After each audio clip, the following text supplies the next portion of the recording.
सुप्रभात। Lord William Bentinck secondary school द्वारा आयोजित हिंदी की कक्षा में आप सभी का स्वागत है। आज हम पढ़ रहे हैं हिंदी वसंत से पाठ 10 कामचोर। बड़ी देर के बाद विवाद के बाद यह तय हुआ कि सचमुच नौकरों को निकाल दिया जाए। आखिर ये मोटे मोटे किस काम के हैं, हिलकर पानी नहीं पीते। इन्हें अपना काम खुद करने की आदत होनी चाहिए, कामचोर कहीं के। तुम लोग कुछ नहीं, इतने सारे हो और सारा दिन उधम मचाने के सिवा कुछ नहीं करते हो।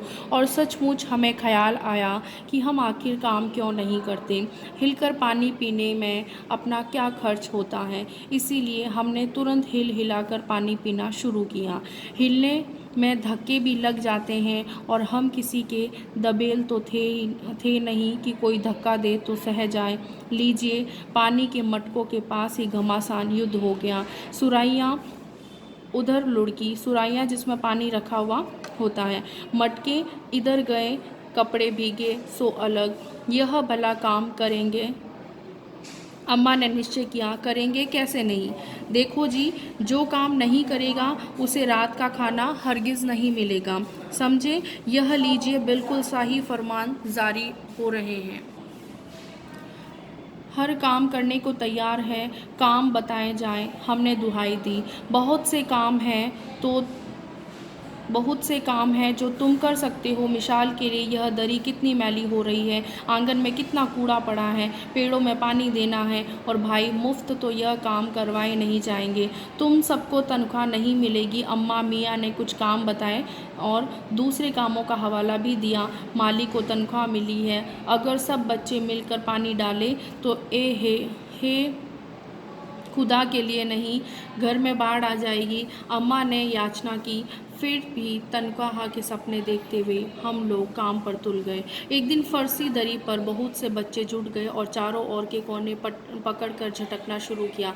दो चार ने लकड़ियाँ लेकर के धुआंधार पिटाई शुरू कर दी। सारा घर धूल से अट गया। खांसते खांसते सब बेदम हो गए। सारी धूल जो दरी पर थी, जो फर्श पर थी और सबके हिस्से पर जम गई, नाकों और आँखों में घुस गई। बुरा हाल हो गया सबका। हम लोगों को तुरंत आंगन में निकाला गया। वहाँ हम लोगों ने फौरन झाड़ू देने का फैसला किया।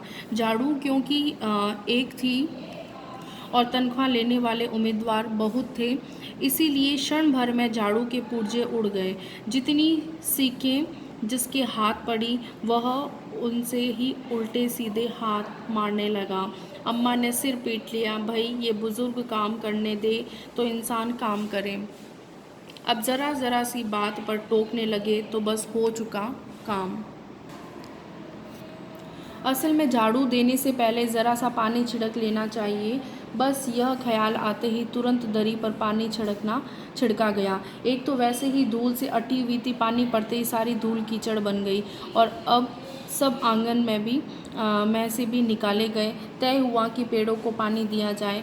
बस सारे घर की बाल्टियाँ, लोटे, तसले, भगोने, पतीलियाँ लूट ली गई और जिन्हें ये चीज़ें भी न मिली, वे डोंगे, कटोरे और गिलास ही ले भागे। अब सब लोग नल पर टूट पड़े। यहाँ भी वह घमासान मची कि क्या मजाल जो एक बूंद पानी भी किसी के बर्तन में आ सके। ठूसम ठास, किसी बाल्टी पर पतीला और पतीले पर लोटा और भगोने और डोंगे। पहले तो धक्के चले, फिर कुहनियाँ और उसके बाद बर्तन। फौरन बड़े भाइयों, बहनों, मामुओं और दमदार मौसियों, फूफियों की कुमस भेजी गई और फौज मैदान में हथियार फेंक कर पीठ दिखा गई।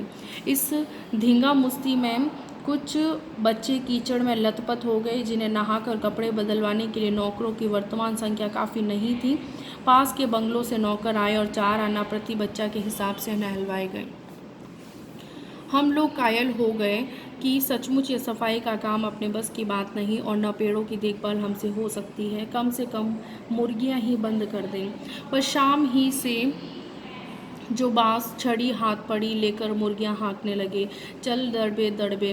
पर साहब, मुर्गियों को भी किसी ने हमारे विरुद्ध भड़का रखा था। ऊट पटांग इधर उधर कूदने लगी। 2 मुर्गियां खीर के प्यालों से, जिन पर आया चांदी के वर्क लगा रही थी, दौड़ती फड़फड़ाती हुई निकल गई और तूफान गुजरने की बात पता चला कि प्याले खाली हैं और सारी खीर दीदी के कामदानी के दुपट्टे और ताजे धुले सिर पर लगी हुई।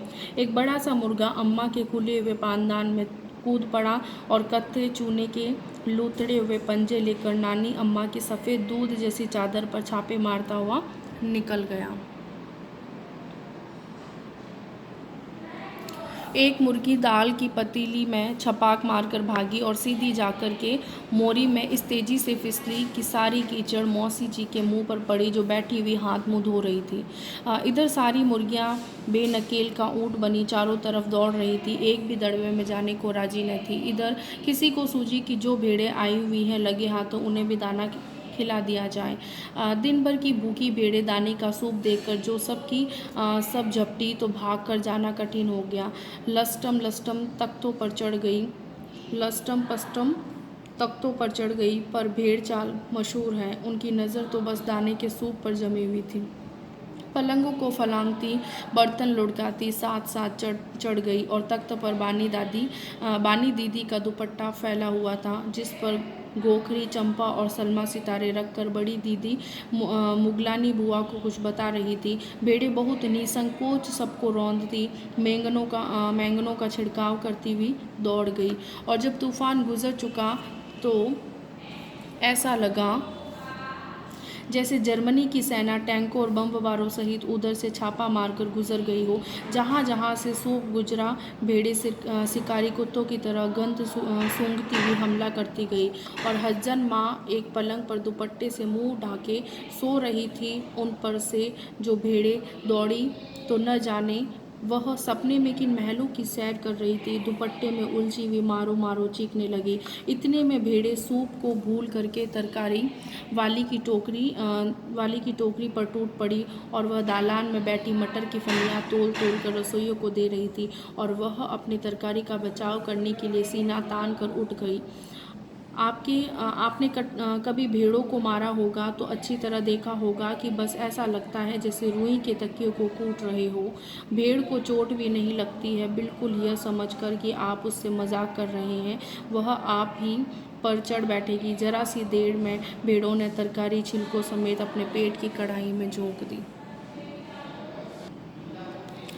इधर यह प्रलय मची थी, उधर दूसरे बच्चे भी लापरवाह नहीं थे और इतनी बड़ी फौज थी जिसे रात का खाना न मिलने की धमकी मिल चुकी थी और वे 4 भैंसों का दूध दूहने पर जुट गए और धुली बेधुली बाल्टी लेकर 8 हाथ 4 थनों पर पिल पड़े। और भैंस एकदम जैसे चारों पैर जोड़ करके उठी और बाल्टी को लात मारकर दूर जा खड़ी हुई।